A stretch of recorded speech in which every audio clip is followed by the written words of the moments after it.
ای خدا. علی داداش چیزی شده؟ چرا ناراحتی؟ داداش همین الان یه دختر پسر رو زیر پل دیدم. از گشنگی بود فکر کنم، داشتن لبای همدیگه رو میخوردن. داداش ببخشید از دور داشتی می اومدی من چشم گرفت. برند لباستون چیه؟ کوتون کولومبیا.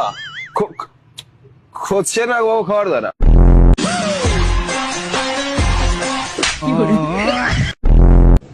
داداشا سلام. بفرمایید. خیلی مبارکه انشالله به خوشی. خیلی مبارکه انشالله هر روز با خنده سوارش بشه. زنگ گرفته احمد. داش وضو گرفتی؟ حالا وضو گرفتم، قبلم پیدا کردم اون طرفه. آقا ببخشید میشه شمارتون رو داشته باشم؟ 1732 یعنی چی؟ سوره 17 آیه 32. معنیش چی میشه؟ به زنها نزدیک نشوید. بگو یادته گفتی بری شب خوابم نمیره.